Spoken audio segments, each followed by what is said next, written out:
അപ്പോൾ ഞാൻ ഒരു 10 നാവൻപായ എടുത്തുകൊണ്ട് ഉപ്പിലിട്ടതാട്ടോ. സുർക്കി പച്ചവെള്ളവും ഉപ്പും മുളകും കൂടി ചേർത്ത് വെച്ചാണ്. എങ്ങനെ ഉണ്ട് നോക്കാൻ വേണ്ടിയിട്ട്. അപ്പോൾ ഞാൻ ഒന്ന് കഴിച്ച് നോക്കിയിട്ട് അത് വിട്ടിട്ട് 4 ദിവസമായി. അപ്പോൾ ഈ വീഡിയോ കുറച്ച് ദിവസം മുന്നത്താണ്. അപ്പോൾ 4 ദിവസം കൂടി കഴിഞ്ഞതിൻ്റെ ശേഷമാണ് ഈ വീഡിയോ ഞാൻ അപ്ലോഡ് ചെയ്യണത്. കാരണം എന്താ വെച്ചാൽ ഇങ്ങനെ നിങ്ങൾക്ക് ആർക്കെങ്കിലും കിട്ടുകയാണെങ്കിൽ എടുത്ത് വെക്കാമല്ലോ, അതൊക്കെ കൂടി വിചാരിച്ചിട്ട് ചെയ്തതാണ്. അപ്പോൾ എൻ്റെ വീഡിയോ നിങ്ങൾക്ക് ഇഷ്ടമായെങ്കിൽ ലൈക്ക് ചെയ്യുക, സബ്സ്ക്രൈബ് ചെയ്യുക, ഷെയർ ചെയ്യുക, കമൻറ്റിലൂടെ മറുപടി അറിയിക്കുക കേട്ടോ. ലൈക്ക് നിങ്ങൾ ഇത് തുടങ്ങുമ്പോൾ തന്നെയാണ് ചെയ്താണ്ടി. അപ്പോൾ എങ്ങനെയുണ്ട് നമ്മളെ വീഡിയോ?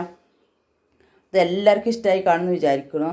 ആരെങ്കിലും ഇങ്ങനെ നാവൽപ്പഴം ഉപ്പിലിട്ട് വെച്ച് കഴിച്ചിട്ടുണ്ടെങ്കിൽ ഒന്ന് അറിയിക്കണം കേട്ടോ.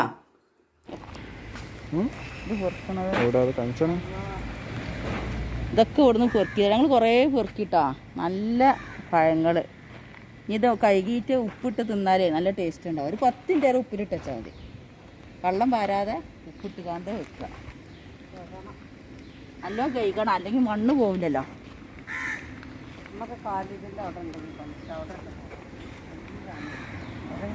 ഇവിടൊക്കെ നല്ലത് നിൽക്കണത്, മണ്ണൊന്നും ആവുന്നില്ല.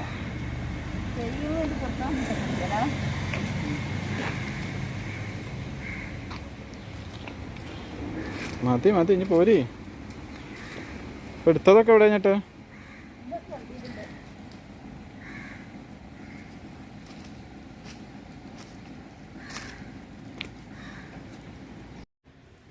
ഇപ്പോൾ ഇത് നാവോൻപായ കേട്ടോ. ഞങ്ങൾ കോട്ടയത്തു നിന്ന് നാവോൻപായം കൊടുന്ന് ഞങ്ങൾ രാത്രി 10 മണിയൊക്കെ ആയിട്ട് 10:30 കഴിഞ്ഞിട്ട് എത്തിയപ്പോൾ.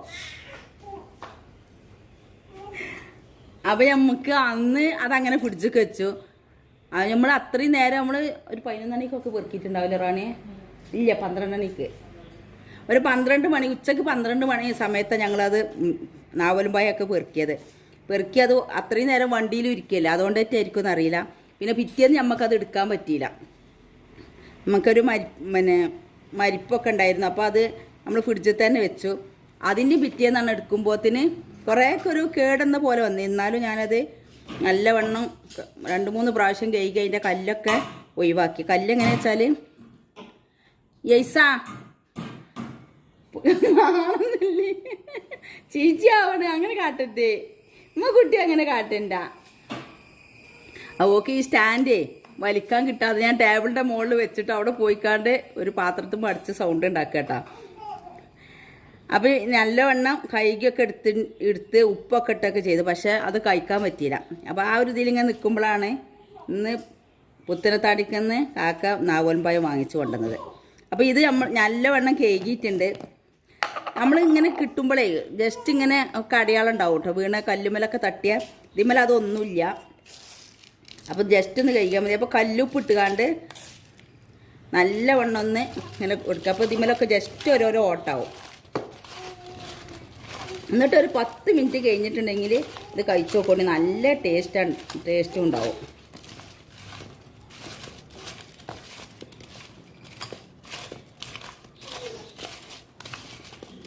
ഇത്ര ഈ നാവോൻപായില്ലേ, ഇത് 200 രൂപക്കാട്ടാ. കുറച്ചേ ഉള്ളൂ, 200 രൂപക്കാണ്.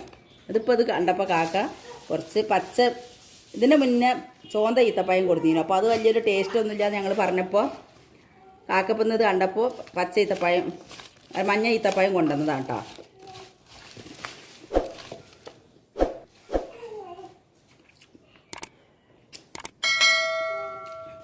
തിന്നോക്കറാണിയാ. അങ്ങനെ അല്ലുമ്പോൾ ഇപ്പോൾ രസം ഉണ്ടാവില്ല. ഇങ്ങനെ ഇപ്പുള്ള തിന്നോട്ടെ, നല്ല ടേസ്റ്റ് ഇല്ലേ?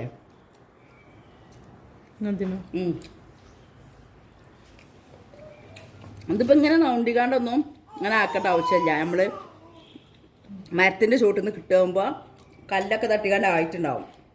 പക്ഷെ അതെന്താ വെച്ചാൽ നമ്മൾ നല്ലവണ്ണം കഴുകി നമ്മൾ അരിയൊക്കെ കല്ലരിക്കൂലേ, അങ്ങനെ അരിച്ചെടുത്താൽ നമുക്ക് അതിൻ്റെ കല്ലൊക്കെ പോവുള്ളൂ. ഇത് പിന്നെ അതിൻ്റെ ആവശ്യമില്ലെന്ന് കുറച്ച് നല്ലവണ്ണം തന്നെ ഇങ്ങനെ നൗണ്ടി കൊടുത്താൽ തന്നെ ഉപ്പ് തീമക്ക് പിടിക്കുള്ളൂ കേട്ടോ. നല്ല ടേസ്റ്റ് ഉണ്ട്. അപ്പോൾ നിങ്ങൾ ആരെയും ഇങ്ങനെ കഴിക്കാത്തവരുണ്ടെങ്കിൽ ഒന്നിങ്ങനെ ഉണ്ടാക്കി കഴിച്ചു നോക്കൊണ്ടിട്ടോ. അച്ചാർ വെക്കുന്ന സെക്ഷനാണിത്. ഞാൻ പറഞ്ഞില്ല, ഒരു വർഷത്തിൽ ഒരിക്കൽ അച്ചാർ ഇടുള്ളൂ. അപ്പം ഇങ്ങനെ ചെറിയ ബോട്ടിൽക്ക് എടുത്ത് കൊടുക്കുക ചെയ്യട്ടാ. അപ്പം പിന്നെ വലിയ ബോട്ടിലിൽ നിന്ന് ഇങ്ങനെ ചെറിയ ബോട്ടിൽക്ക് കേട്ടോ ഉപ്പിലിട്ടത്, പിന്നെ മുളക് പൊടി ഇല്ലാത്ത അച്ചാർ. അപ്പോൾ വലിയ ബോട്ടിലൊക്കെ വീട്ടിൻ്റെ ഉള്ളിലാണ് ഉണ്ടാവുക. ഇത് സ്റ്റോർ റൂമാണ്. ഈ സ്റ്റോർ റൂമിൽ ഇങ്ങനെ സെക്ഷനായിട്ട് വെക്കലാണ്. കണ്ടോ അച്ചാർ അതൊക്കെ ഓരോ സെക്ഷനായിട്ട് വെക്കേണ്ടതാണ്. വലിയ ബോട്ടിലൊന്നും ഇവിടെ വെക്കൂല. അപ്പോൾ ഇതാണ് എൻ്റെ സ്റ്റോർ റൂം. അപ്പോൾ അതും കൂടി ഒന്ന് കാണിച്ചു തരാം. ഈ അറയിൽ ഞാൻ തയ്യൽ മെഷീൻ്റെ സാധനങ്ങളാട്ടോ വെക്കുക. അപ്പോൾ അതിലുള്ള എല്ലാ സാധനങ്ങളും ആണ് വെക്കുക.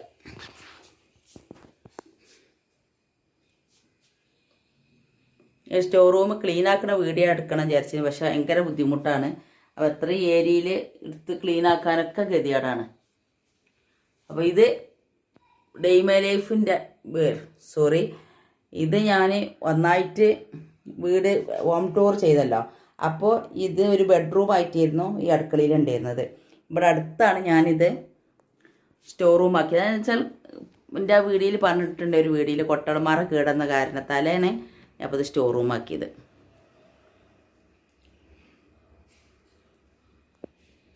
എൻ്റെ ചാനൽ ആദ്യമായിട്ട് കാണുന്നവരാണെങ്കിൽ സബ്സ്ക്രൈബ് ചെയ്യുക.